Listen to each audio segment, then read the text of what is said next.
केही त्यो भित्र पनि इन्ट्रेस्टहरु छन् केपी शर्मा ओलीलाई विस्थापित गरेर पुष्पकमल दाहाल प्रचण्डलाई प्रधानमन्त्री बनाउन लडाई हो। निर्वाचन आयोग भित्रै गएर प्रधानमन्त्रीजीले मेरो पक्षमा गर होइन नि देखलास भनिसक्नुभयो। हामीले त अहिले गलत नगर्नु सही भन्न मात्रै पो भनेका छौँ त। तर तपाईहरुको शैली पनि त गजब छ। सही अदालतको गेटतिर फर्केर अदालतले सुन्ने अदालतले हामीले भन्यौ अदालतको फैसला आयो त्यसै गर्ने तपाई अदालतलाई धम्की दिन मिल्छ त? अदालत मिल्छ? सचेत मात्रै सचेत गराउन पाइँदैन। त्यो भनेको के दबाबै त हो। धेरै ठुलो खतरामा पर्दैछ। के खतरा हुन्छ भन्नुस्? अफगानिस्तान हुनेवाला छ। कसरी हुन्छ अफगानिस्तान? यसहरु द्वन्द्व त बचियो त। बताउनुस् न, हाम्रो दर्शकलाई बताइदिनुस्। तपाईले भइसक्यो।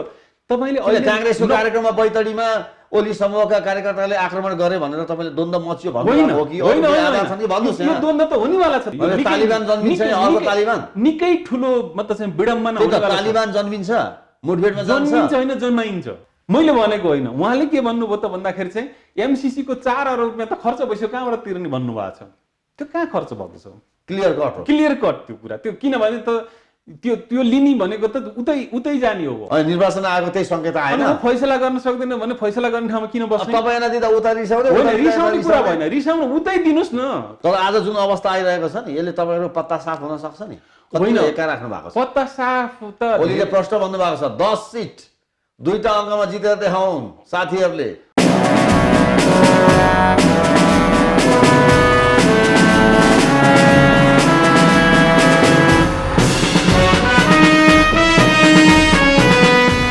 नमस्कार, हेडलाइन विशेषमा तपाईलाई हार्दिक स्वागत छ।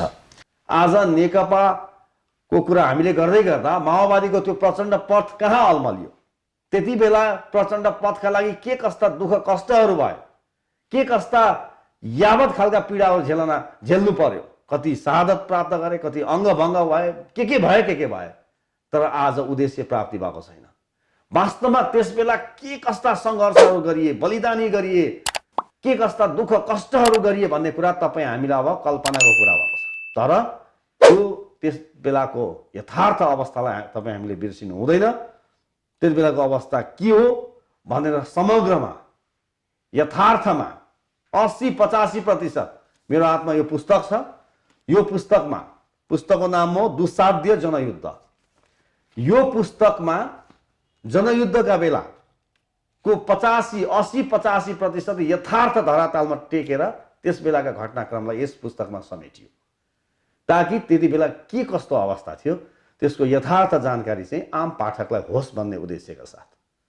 र यो पुस्तकको विमोचन भर्खरै मात्र गएको फागुन 1 गते जनयुद्ध दिवसको दिन नेकपाका अध्यक्ष पुष्पकमल दाहाल प्रचण्डले भृकुटी मण्डपमा त्यसको विमोचन गर्नुभयो। यस पुस्तकका लेखक हुनुहुन्छ गंगा कार्की विश्व। उहाँले यो पुस्तक किन लेख्नुभयो र त्यस बेलाको अवस्था के हो, यथार्थ के हो, आज हामी कहाँ गइरहेका छौँ, ती सपनाहरू किन पुरा भएनन्, आज हामी भित्रै गएर कुराकानी गर्ने प्रयास गर्नेछौँ। र यति बेला हामीसँग स्टुडियोमा हुनुहुन्छ गंगा कार्की विश्व, दुस्साध्य जनयुद्ध यस किताबका लेखक। उहाँ नेकपाका केन्द्रीय सदस्य पनि हुनुहुन्छ, लेखक पनि हुनुहुन्छ। कार्कीजी, यहाँलाई हाम्रो हेडलाइन विशेषमा स्वागत छ। धन्यवाद, नमस्ते।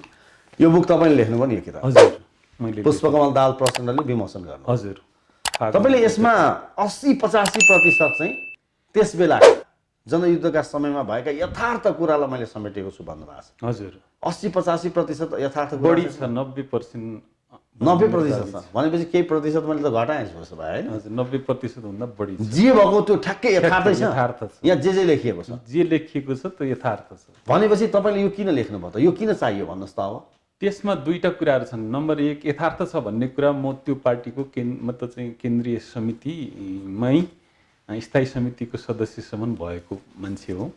दोस्रो कुरा, म त्यो जनमुक्ति सेनाको ब्रिगेडियर कमिसार, बेथान स्मृति ब्रिगेडको म कमिसार हुँ। तेस्रो कुरा, ती मोर्चाहरूमा झन्डै 3 दर्जन भन्दा बढी मोर्चाहरूको त्यहाँ उल्लेख गरिएको छ। त्यो मोर्चामा आफै प्रत्यक्ष या कमिसार हुनुहुन्छ त्यस बेला? हजुर, परोक्ष या मतलब चाहिँ प्रत्यक्षमा आफै मतलब सहभागी भएको छु। र ती मोर्चाहरू सकिएपछि मैले यी सबै स्मरणहरू अनुभूतिहरू चाहिँ मैले फिल्ममै लेखेको हो। भनेपछि तपाईँ एउटा योजनाकार पनि हो त्यसमा। म योजनाकार पनि। कमिसार भनेपछि त योजनाकार राजनीतिक योजनाकार। तपाईँले योजना बनाउँथ्यो, त्यसमा चाहिँ कार्यान्वयन गर्ने चाहिँ कमान्डरले गर्ने। अनि त्यो योजना बनाएअनुसार तपाईँहरूले हान्नु पनि भयो। कहाँ हान्नु भयो त्यस बेला? हान्न अब दर्जनौँ मोर्चाहरू छन्, त्यसैमा चाहिँ झन्डै 3 दर्जन योजनामा कहाँ हानियो त भन्नु। जस्तै तपाईँले थाहा पाउनु भएको छ, सबभन्दा पहिला सोलु सल्लेरी मोर्चा, त्यो 58 साल मङ्सिर 10 गते। त्यस्तै योजना थियो। हजुर, खानी भन्ज्याङ मोर्चा। हजुर, खानी भन्ज्याङ मोर्चा सायद पूर्वमा तपाईँले हेर्नुभयो भने सोलु सल्लेरी भन्दा ठुलो मोर्चा अरू कुनै पनि भएन। त्यति ठुलो मोर्चा र त्यति सफल मोर्चा हो त्यो बेला। फेरि 58 साल भनेको त एकदम कलिलो अवस्था। सबभन्दा पहिलो पटक नै पूर्वमा सेनालाई हानेको, सेनाको ब्यारेकमा हानेको पहिलो पटक नै हो थियो। त्यति बेला त्यो योजना बनाउँदा निकै च्यालेन्ज थियो होला नि त। धेरै च्यालेन्ज थियो। त्यो बारेमा धेरै विषयवस्तु त्यहाँ लेखेको छ। मैले अहिले यहाँ वर्णन गर्नुभन्दा पनि त्यो हेर्दाखेरि, त्यो अध्ययन गर्दाखेरि त्यो कुरा पनि उल्लेख छ। एकदम राम्रो उल्लेख। भनेपछि त्यो जान्न चाहने हाम्रा दर्शकले चाहिँ दुस्साध्य जनयुद्ध पढ्नु पर्यो। त्यसभित्र सल्लेरी मोर्चा भनेर मैले राखेको छु। त्यो हेर्दा त्यहाँ प्रष्टै के भएको हो भन्ने कुरा त्यहाँ थाहा हुन्छ। अनि तपाईँ योजना बनाउनुहुन्थ्यो, कार्यान्वयन चाहिँ कमान्डरले गर्थे होइन, त्यसरी हान्नु पनि भयो ठाउँ ठाउँमा, सेनालाई पनि हान्नुभयो तपाईँहरूले। तर तपाईँ आफै पनि एकचोटि घाइते भएर महाभारत जङ्गलमा हराएको होइन तपाईँ? म 5 दिन हराएको। त्यही त, तपाईँ कसरी घाइते हुनुभयो त? योजना बनाउने मान्छे कसरी घाइते हो? म चाहिँ त्यो बन्दीपुर मोर्चामा अब मोर्चा लडिएर फर्केर आउँदाखेरि घेरामा परियो। कसले? सेनाले? सेनाको घेरामा। सेनाको घेरामा परियो। तपाईँहरू कतिजना हुनुहुन्थ्यो? अब त्यो हामीलाई चाहिँ कट अफ गरेर लिएर गयो त्यहाँ।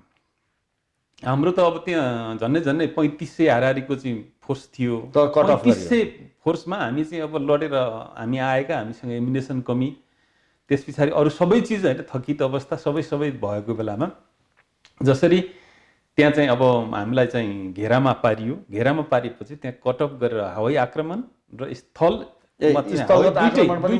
हवाई आक्रमण गरेर हामीलाई कट अफ गरेर त्यस पछाडि हामी त्यहाँबाट चाहिँ अब भाग्नुपर्ने स्थिति भयो। हाम्रो जो ग्रुप थियो त्यो ग्रुप भाग्नै पर्ने भएपछि राति हामी चाहिँ अँध्यारोमा जाँदै गर्दाखेरि ऊ बाटैमा चाहिँ क्याम्प जमाएर बसेपछि हामी क्याम्पभित्रै पुग्यौँ। अनि क्याम्पभित्र थाहा छैन बाटोमा क्याम्प जमाएर बसेको छ? थाहा छैन हामीलाई। नेपाली सेनाले क्याम्प गाडिसक्यो, हामी त्यही भित्र ब्यारेक भित्रै पस्यौँ। अनि उसले आक्रमण गरे, त्यस पछाडि म घाइते भएँ। अनि लड्दै गएँ। गोली नै लागेको हो? म त चाहिँ गोली लागेन, म लडेर जाँदाखेरि म घाइते भएँ होइन, घाइते भएँ। त्यस पछाडि म जङ्गलमा छुटेँ, महाभारतको जङ्गलमा छुटेँ। अरू साथीहरू गए, म 5 दिनसम्म त्यो जङ्गलमै एक्लै चिप्ले खाइयो, काली न्युरो खाइयो, त्यहाँ चाहिँ पानी खाइयो। अब यावत होइन, त्यो 5 रात 5 दिनको विषयवस्तु त्यहाँभित्र छ। अब तपाईँको जानकारीमा त्यसै दोस्रो घाइते म पनौतीमा भएँ। मेरो घुँडामा गोली लाग्यो। अब त्यो चाहिँ मोर्चामा लड्दै गोली लाग्यो। गोली लागिसकेपछि चाहिँ म घाइते भएँ। अहिले यो सबै चिजहरू चाहिँ यहाँ गर्न भ्याउने कुरा हुन्न होला भन्ने लाग्छ। अब हामीले यो बताइदिनुहोस्, तपाईँ जनयुद्धमा किन लाग्नुभयो? प्रचण्ड पथमा किन लाग्नुभयो भन्नुहोस्? जनयुद्धमा म चाहिँ यो जे जति मतलब चाहिँ असमानताहरू छन्, उत्पीडनहरू छन्, त्यसको अन्त्य भनेको कम्युनिस्ट विचार, त्यसको सिद्धान्त र त्यसको राजनीतिबाट मात्रै मतलब चाहिँ अन्त्य हुन सक्छ भन्ने लाग्छ। म त्यो पनि कुरा राख्छु र त्योबाट मात्रै सम्भव छ भन्ने लाग्छ मलाई। अहिले पनि त्यही लाग्छ र त्योभन्दा अरू कुनै पनि यो संसारमा कुनै पनि त्यस्तो विचार छैन जो चाहिँ आज दुनियाँको मतलब असमानता र उत्पीडनबाट मतलब अन्त्य गराउने विचार होस्। त्यसमा मतलब निर्धक्का साथ म भन्न सक्छु कति दिन बहस गर्नुपर्ने त्यो बहस गर्न सक्छु।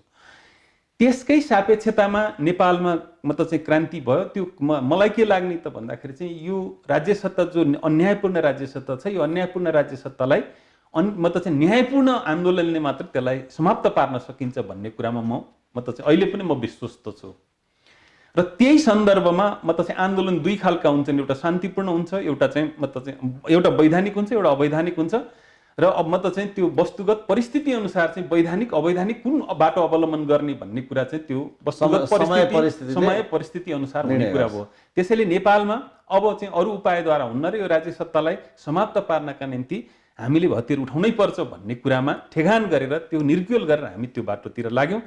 त्यो मतलब चाहिँ हतियारबन्द युद्ध लड्दै आउँदाखेरि अहिले नेपालमा जो परिवर्तन भएको छ, जे उपलब्धि भएको छ, त्यो उपलब्धि र मतलब चाहिँ मतलब चाहिँ उपलब्धि जे भएको छ त्यो उपलब्धि चाहिँ मतलब यो सबै आम रूपमा कम्युनिस्टहरू सहमत पनि भएको कुरा के हो त त्यसको मुख्य भूमिका चाहिँ जनयुद्धकै हो भन्ने कुरा सायद यो मतलब गाम जत्तिकै छर्लङ्ग ठिक छ।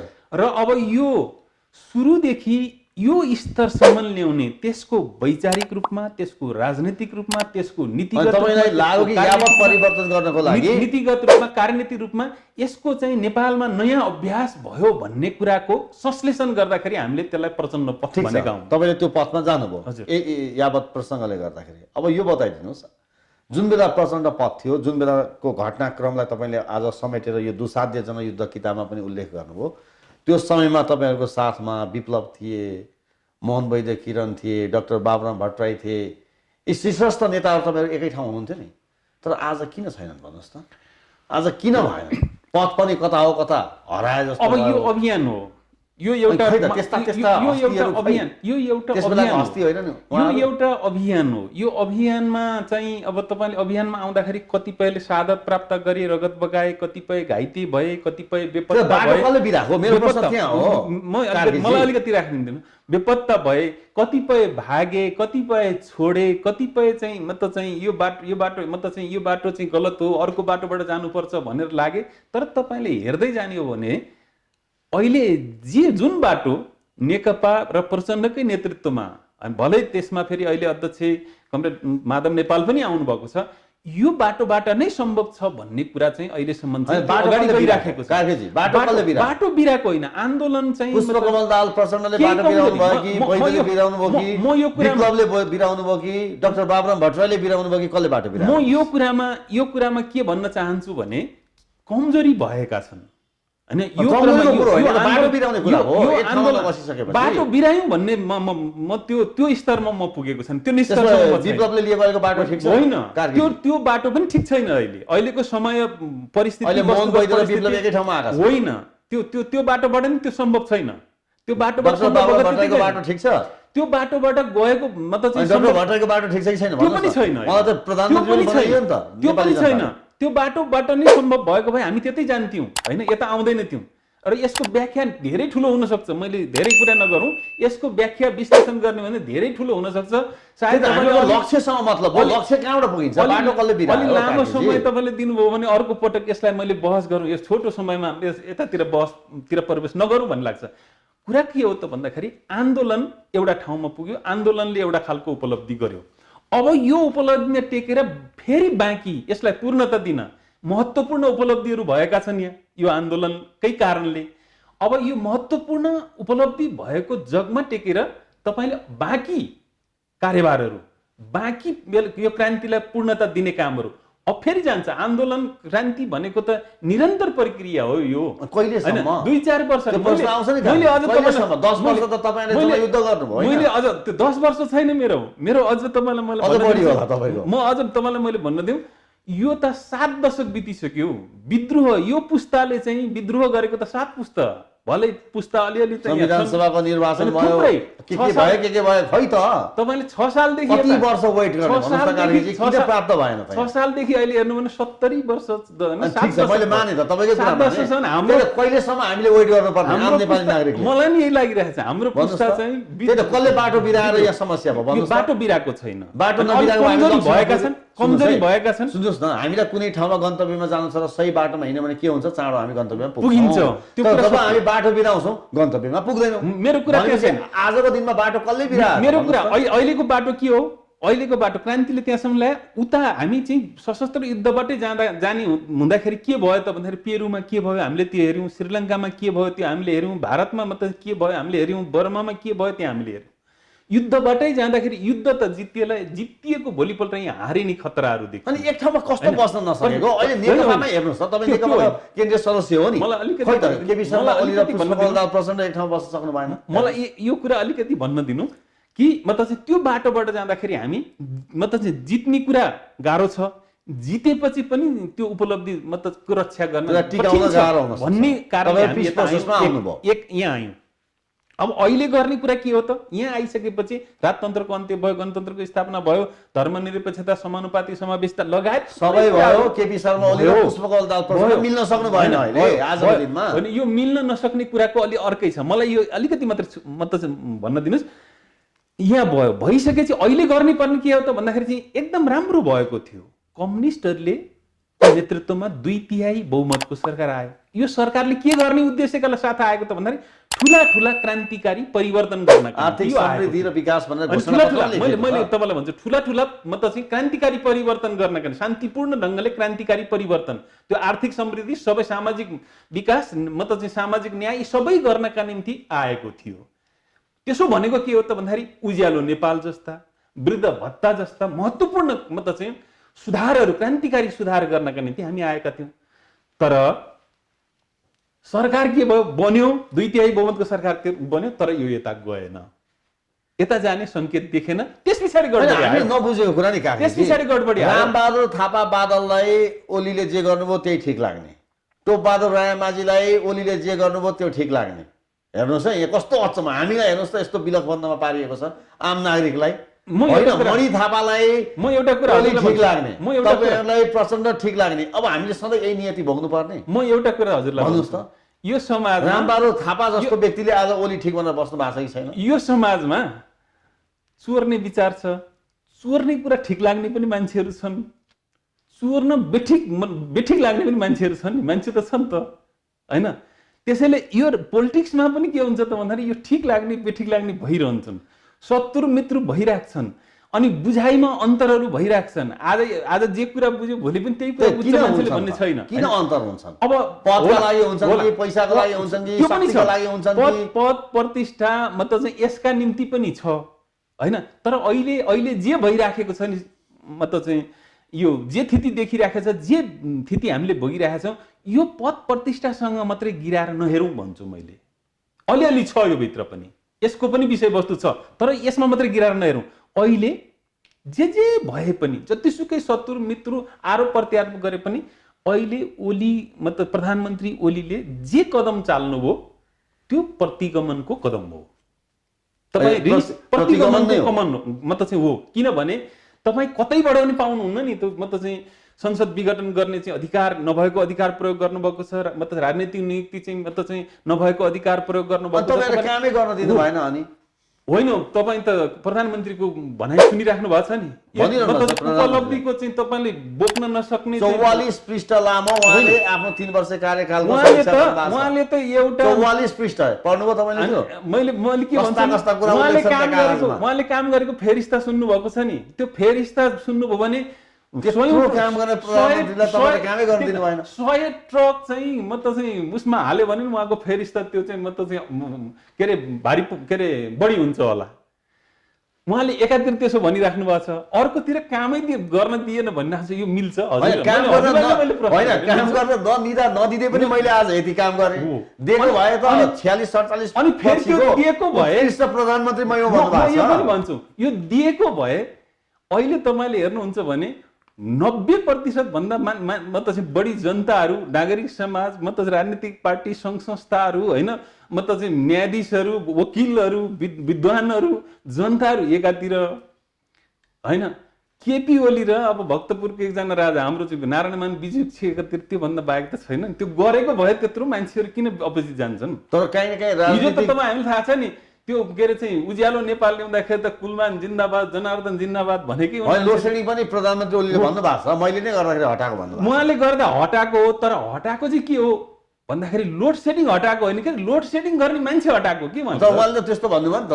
उहाँले गरेको मैले हो, उहाँले भनेको भन्नुहुन्छ, उहाँले गरेका चाहिँ सबै कुरा त्यस्तो त हुँदैन होला नि। उहाँले गरेका चाहिँ प्रधानमन्त्री भएको नाताले या यो देशमा चाहिँ होइन, अब जे पाए त्यही गर्ने नाताले उहाँले गरेको भन्ने बित्तिकै अहिले निर्वाचन आयोगको कुरो आइरहेको छ, तपाईँले पनि सुनिरहनु भएको होला। तपाईँ पनि केन्द्रीय सदस्य हो। निर्वाचन आयोगले अहिले सङ्केत गरिसक्यो नेकपा भन्ने पार्टी र सूर्य चिन्हलाई चाहिँ फ्रिज गर्ने। अब के हुन्छ? एउटा कुरा हामी अहिले यो मतलब त्यहाँसम्म म पनि पुग्ने पक्षमा छैन कि अब निर्वाचन आयोगले मतलब चाहिँ यसो गरोस् त्यसो गरोस् उसो गरोस् म भन्ने पक्षमा छैन। उसले संविधानभित्र, संविधानले के भन्छ, कानुनले के भन्छ, पार्टीको विधानले के भन्छ होइन काम गर्थ्यो होला अब तपाईहरु चर्का स्वरले अहिलेसम्म निर्वाचन आयोगको गेटतिर फर्केर चाहिँ जुलुस नारा गर्दिनु कसरी निर्णय होइन जुलुस नारा त अब म त चाहिँ के अरे चाहिँ गलत काम गरेपछि गलत ट्र्याकतिर गएपछि त्यसलाई त्यसको विरुद्धमा उत्रिने कुरा त्यो त अधिकारको कुरा त्यो त संविधानले दिएको कुरा हो। फर्केर जोड्ने कुरा त गाह्रो हुन्छ नि त फर्किनु त कता फर्किनु त अलिकति पर गएर बोल्दै पनि हुन्छ नि परको कुरै भएन त अझ नजिक पुग्न बाँकी छ। अब यता म के मात्रै भन्छु भने अहिले म त निर्वाचन आयोगले त्यसो गर्दैन किनभने त्यो भोलि त नजिर बन्छ नेपालको मात्रै तपाईलाई दिन्छ त सूर्य चिन्ह दिन्छ नेपालको मात्रै नजिर बन्दैन सूर्य चिन्ह तपाईले पाउनुहुन्छ भोलि हुन सक्छ केन्द्रीय सदस्य तपाईहरु धेरै हैन हैन भोलि हुन सक्छ कि उहाँ मतलब निर्वाचन आयोग चाहिँ अन्तर्राष्ट्रिय अदालतमा उभिनु पर्ने हुन सक्ला। सुन्नु न केन्द्रीय सदस्य तपाईहरु धेरै हुनुहुन्छ हो धेरै छौं अनि के निर्वाचन आयोगले देला त तपाईँ म त चाहिँ कानुन अनुसार कसलाई ठहर्छ त्यसलाई दिए भले हामी धेरै थरी पनि दावा नगरौँ अहिले महासचिव तपाईहरुसँग महासचिव किनभने म त चाहिँ के अरे वैधानिकता कसलाई दिने भन्दाखेरि चाहिँ मुख्य कुरा पार्टीको वैधानिकता कसले पाउँछ भन्दाखेरि बहुमत सदस्यहरू जसको छ उसैले पाउने हुन्छ। ठीक छ बहुमत सदस्य ओलीतिर रहेछन् ओलीलाई नै दिए हुन्छ तर तर बाहिरबाट हामीले हेर्दा पनि केन्द्रीय सदस्य तपाईहरुसँग धेरै त्यो विधि पद्धति महासचिव त उता छन् नि त फेरि महासचिवको कुरा त महासचिव त केन्द्रीय समितिले बनाएको सार्वभौम मतलब चाहिँ निकाय भनेको त मतलब चाहिँ जे हो तपाईले यस्तो किसिमले तपाईले नारा जुलुस गर्नुहुन्छ कि त्यो निर्वाचन आयोगको पनि कान खाने गरी तपाईले गरिरहनु भएको छ। कान खाने होइन उहाँ त मतलब चाहिँ निर्वाचन आयोग भित्रै गएर प्रधानमन्त्रीजीले मेरो पक्षमा गरेर होइन देखलास् भनिसक्नुभयो हामीले त अहिले गलत नगर्नु सही भन्न मात्रै पो भनेका छौँ त तर तपाईहरुको शैली पनि त गजब छ। सही अदालतको गेटतिर फर्केर अदालतले सुन्ने अदालतले हामीले भन्यौ अदालतले फैसला गर्न आयो त्यसै गर्ने तपाईहरु अदालतलाई धम्की दिन मिल्छ त मिल्छ अदालतलाई फैसला गर्ने अधिकार अदालतलाई छ। हामीले भनेको यति मात्रै हो त्यो संविधानले जे भन्छ कानुनले जे भन्छ अहिलेसम्म अन्तर्राष्ट्रिय चलन चल्ती र परम्पराले जे भन्छ अहिलेसम्मका नजिरले जे भन्छ त्यो कुरालाई मानियोस् त्यसका आधारमा फैसला गरिस् त्यो हामी स्वीकार बहसलाई नै डिस्टर्ब गर्ने गरी चर्का स्वरले बोल्न मिल्छ हैन चर्का मण्डलमा बसेर अनि चर्का स्वर त आन्दोलनको हुन्छ नि हैन चर्का स्वर त अझ त्योभन्दा ठुलो पनि हुन सक्छ भोलि चाहिँ सही ढङ्गले मतलब चाहिँ संविधानले मतलब संविधानको पालक र संविधानको कार्यान्वयन गर्ने निकायले ठिक ढङ्गले गरेन भने त त्योभन्दा चर्को स्वर पनि हुन सक्छ तर अहिले हामीले सचेत गराए कांग्रेसले हेर्नुस् त कस्तो भनिरहेको छ अदालतको निर्णयलाई पर्खिनु पर्छ होइन अदालतले हामीले दबाब नदियौ कांग्रेस सभापतिले हामीले दबाब दिएका होइन हामीले सचेत दबाब दिनुहुन्छ होइन सचेत मात्रै सचेत गराउन पाइँदैन त्यो भनेको के हो दबाबै त हो नि सचेत गर्ने र दबाब गर्ने अर्कै हो दबाब गर्ने भने त यो गर भन्नु पर्यो नि त्यही त भनिरहेको हामीले भनेका छैनौँ समूहले भन्छ निर्वाचनको विकल्पै छैन हामीले भनेका छैन तपाईहरु भन्नुहुन्छ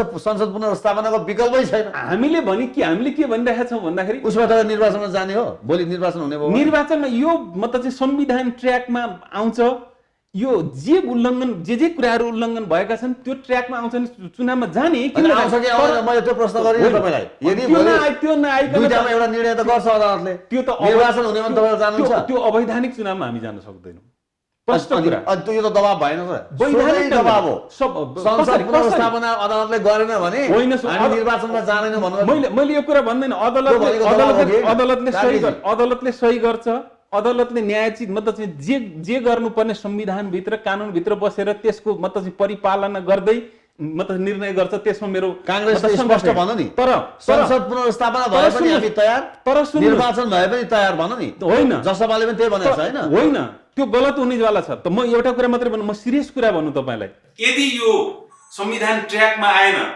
यदि यो अहिले जे कुराहरू उल्लङ्घन भएका कुराहरू ट्र्याकमा आएन भने यो देश के हुन्छ धेरै ठुलो खतरामा पर्दैछ के खतरा हुन्छ अफगानिस्तान हुनेवाला छ कसरी हुन्छ अफगानिस्तान यसहरु द्वन्द्व त मचियो त बताउनुस् न हाम्रो दर्शकलाई बताइदिनुस् तपाईले भइसक्यो तपाईले अहिले कांग्रेसको कार्यक्रममा बैतडीमा ओली समूहका कार्यकर्ताले आक्रमण गरे भनेर तपाईले द्वन्द्व मचियो भन्नु हो कि आधार छ नि भन्नुस् यो द्वन्द्व त हुनेवाला छ तपाईले यो निर्णय गलत निर्णय मात्रै होस् अहिले म त चाहिँ तपाई संसद विघटन गर्ने समानुपातिक समावेशिता चाहिँ हटाइदिने धर्मनिरपेक्षता हटाइदिने लगायतका यी जे अधिकार महिलाको अधिकार जनजातिहरुका अधिकार जे अधिकार छन् यो अधिकार हटाइदिनु अब यो 90% ओमकार समाज छ भनिरहेका छन् अनि त्यो धर्मनिरपेक्षता हटाउँदा के भयो होइन 90% छन् अरे नि त यहाँ ओमकार कसरी 90% छन् तपाईले सुन्नु भएको छैन त्यो 90% कसरी छन् भने के बाहिर धेरै हल्ला छन् त बाहिर को छन् भन्ने कुरा भएन के संविधानले अहिले के व्यवस्था गरेको छ 90% कता छन् मतलब 92% कता छन् भन्ने मुख्य कुरा हैन संविधानले अहिले जे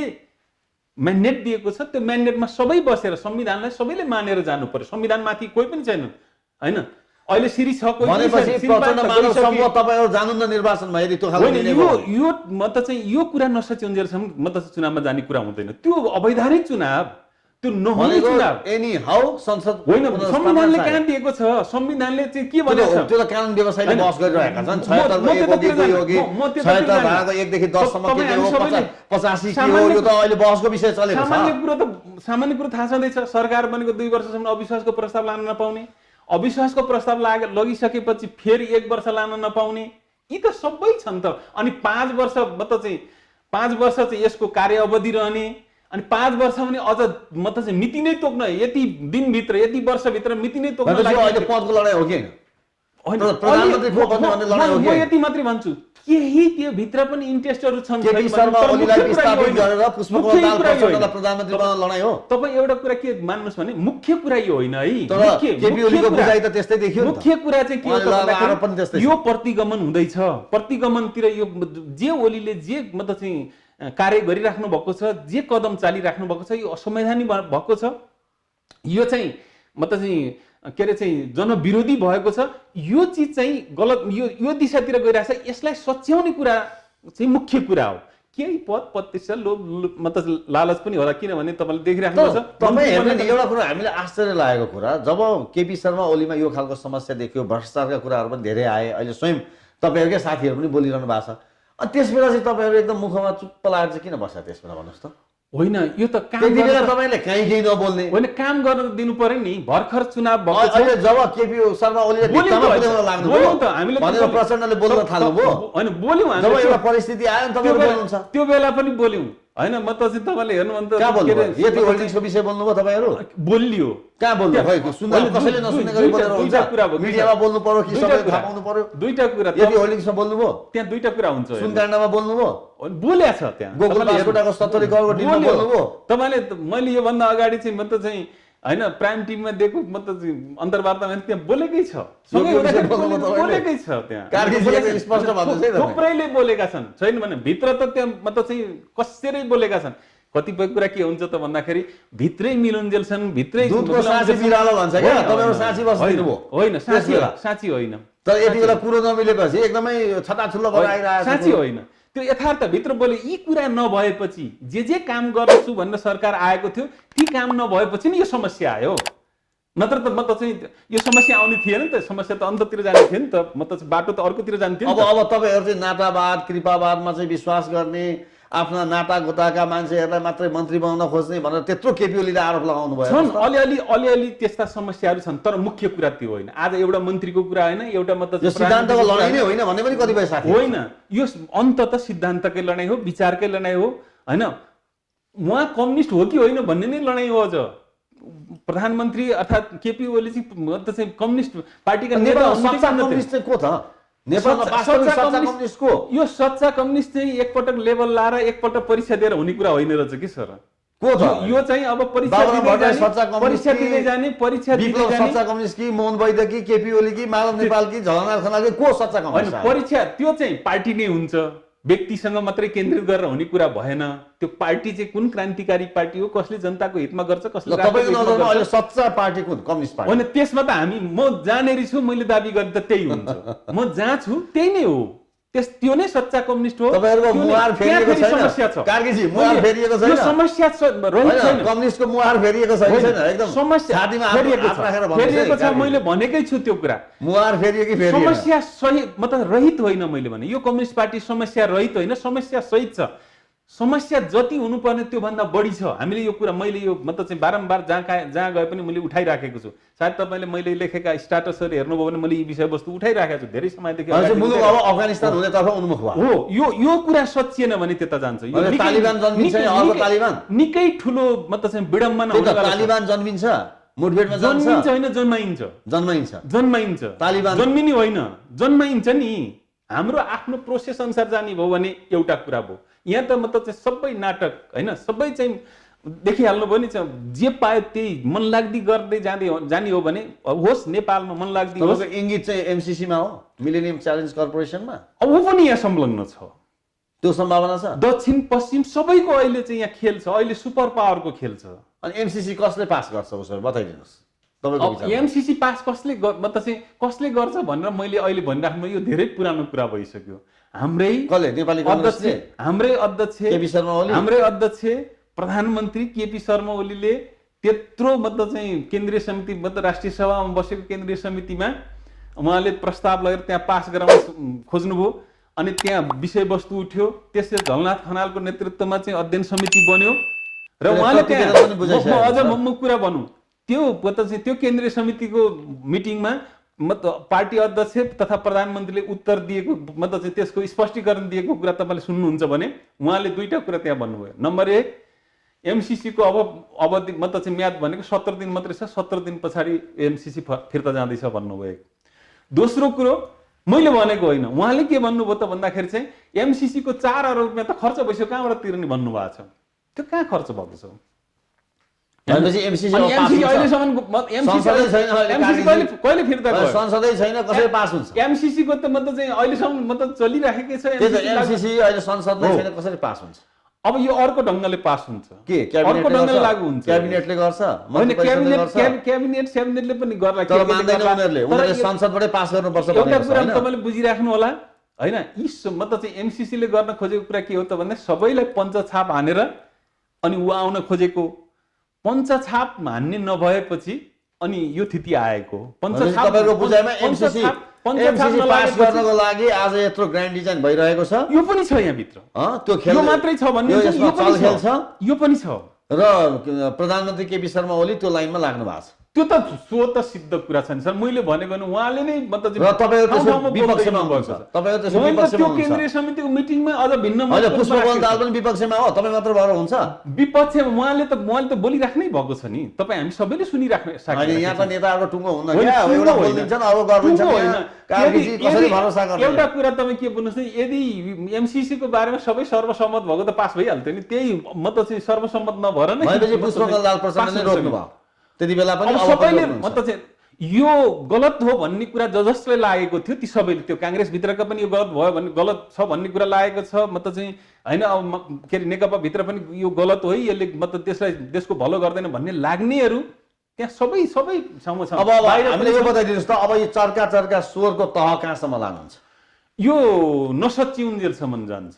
यो निर्णय संविधान चाहिँ ट्र्याकमा नआएसम्म यो जान्छ। र संसद पुनर्स्थापना भएन भने तपाईहरु निर्वाचन भाग लिँदैन। क्लियर कट त्यो कुरा। त्यो किनभने त त्यो लिने भनेको त उतै जाने हो। नेकपा सूर्य चिन्ह फ्रिज भयो भने पनि तपाईहरुलाई त्यसमा आपत्ति छैन? होइन, सूर्य चिन्ह र चाहिँ नेकपा किन फ्रिज हुने? निर्वाचन आएको त्यही संकेत आएन। फैसला गर्न सक्दैन भने फैसला गर्ने ठाउँमा किन बस्ने? तपाईलाई दिँदा उता रिसाउने? रिसाउने कुरा भएन, रिसाउनु उतै दिनुस् न। कानुन संविधान सबैले चाहिँ उतै भन्छ नि उतै दिनुस्। हामीलाई त्यो संसरोकार होइन, तर कानुनभित्र, संविधानभित्र, नियमभित्र, पार्टीको विधि विधानभित्र, अहिलेसम्मका नजिरभित्र र अन्तर्राष्ट्रिय चलन चल्ती प्रचलनभित्र बसेर डिसिजन गर्नुहोस् न। तर आज जुन अवस्था आइरहेको छ नि, यसले तपाईहरु पत्ता साफ हुन सक्छ नि? होइन, एका राख्नु भएको छ। पत्ता साफ त ओलीले प्रश्न भन्नु भएको छ, 10 सिट 2टा अङ्कमा जितेर देखाउन् साथीहरुले। होइन, अब यो म यो भन्दैन, म के भन्दैन भन्दा पत्ता साफ कसको हुन्छ भन्ने कुरा अब धेरै प्रधानमन्त्रीले भनेको त्यो सुन्नु भएको छैन? एउटा कुरा तपाईहरु 10 सिट जित्न सक्नुहुन्छ मुलुकभरिबाट? एउटा कुरा यति मात्रै भनौँ, म यतातिर जान्न अहिले, म एउटा मात्रै भन्छु। उहाँ बाटो चाहिँ नर्ग जाने हिँड्नु भएको छ, अनि म स्वर्ग पुग्छु भनेर पुगिन्छ कि नर्ग जाने बाटो गयो भने मतलब त्यो मान्छे स्वर्ग पुग्ला कि नपुग्ला? स्वर्ग जाने त स्वर्ग जाने बाटो जान्नु पर्यो नि। उहाँ जुन बाटो लाग्नु भएको छ, उहाँले चाहिँ 2/3 बहुमत ल्याउने, जो त्यो गलत बाटो 50 लाख मत ल्याउँछु भन्नु भएको छ। होइन, त्यो गर्न सक्नुहुन्छ। 3 करोड नेपाली जनता छ। गर्न के सक्नु हुन सक्छ भन्दाखेरि पैसाको खोलो बगाउने, गुण्डागर्दीको मतलब चाहिँ खोलो बगाउने, त्यसपछाडि सबै राज्य संयन्त्रहरू चाहिँ प्रयोग गर्ने। अनि हिजो पञ्चायत कालमा नि भयो नि त, चुनाव त जनता कालमा नि भएको 54 मा भएको होइन र? त्यसो तपाईहरु हरेस खाइसक्नु भयो कि क्या? होइन, हरेस खाने त संविधान ट्र्याकमा लिउँ, गएर लडौँ न। हरेस किन खाने? होइन, किन हार्न पर्यो? होइन, त्यो त फैसला हुन्छ नि। तर म त चाहिँ जे गलत भएको छ त्यसलाई सच्याउँ, अनि सच्याएर जाउँ न, कुनै आपत्ति कुरा छैन। जसको जति आउला ल्याउला, त्यस पछाडि देखौँला। जनताले जहाँ जति दिला त्यो मत परिणामबाट आइ नै आउँछ। गङ्गा कार्कीजी हाम्रो स्टुडियोमा आइदिनु हो। हामीसँग यो दुस्साध्य जनयुद्ध बुक किताब सँगसँगै अहिलेको वर्तमान अवस्थाको बारेमा पनि कुराकानी गरिदिनु भयो। तपाईँ एउटा नेकपाको केन्द्रीय सदस्य पनि हो। यहाँलाई धेरै धेरै धन्यवाद छ। हजुर धन्यवाद। मैले छोटोमा भन्ने कुरा के हो भने यो पुस्तक जसरी चाहिँ जन्मियो, यो रचना भयो, यो रचना मैले गरेको होइन। यो रचना त चाहिँ शहीदहरूले, बेपत्ता परिवारहरूले, घाइते योद्धाहरूले, यो आन्दोलन लाग्ने, यो अभियानमा लाग्ने सबैले रचना गर्नुभएको त्यो रचना मैले टिपेर सङ्कलन गरेँ। अघि नै तपाईँले भने जस्तै यो एउटै मतलब चाहिँ विषय जस्तो मैले भने सल्लेरी मोर्चा भन्नु मैले त्यहाँ जे लेखेको छु त्यहाँ घटना मात्रै राखेको छु, त्यसको मात्रै एउटा किताब बनाउँछु भन्ने नि भन्न सक्छ। परिवर्तनको अभियानमा लाग्नेहरूका निम्ति पनि हेर्न जरुरी छ, यसको विरोध गर्नेहरूले पनि हेर्न जरुरी छ। किनकि विरोध त्यहाँ किनभने कमजोरी पनि औँल्याइएको छ। के कमजोरी, कहाँ के कमजोरी भयो भन्ने पनि त्यहाँ औँल्याइएको छ। जो कमजोरी चाहिँ होइन बाहिर भनिराखेका छन्, होइन यो चाहिँ हत्या हो, हिंसा हो भनिराखेका छन्, तिनका निम्ति पनि यो पढ्न जरुरी छ। त्यो हत्या हो कि होइन, हिंसा हो कि होइन, लुटपाट हो कि होइन, होइन भन्ने त्यो हेर्न नि जरुरी छ। अब म त चाहिँ अगाडि बढ्ने क्रान्तिकारीहरूलाई पनि हेर्न जरुरी, म त चाहिँ हरूले पनि हेर्न जरुरी छ। एक पटक सबैले होइन यो म त चाहिँ हेरिदिनुहोस्, यसको आलोचना गरिदिनुहोस् र यसको चाहिँ समीक्षा गरिदिनुहोस्, समालोचना गरिदिनुहोस् र अझ अरू कुरा अरू म त चाहिँ लेख्नका निम्ति म त चाहिँ मेरो अरू पनि तयारी गरिराखेको छु, लेख्नका निम्ति प्रेरणा म त चाहिँ मिल्ने वातावरण बनाइदिनुहोस्। यो नै मेरो सबैसँग अनुरोध छ भन्ने कुरा म राख्दै यहाँहरूलाई धन्यवाद दिन्छु। नमस्ते।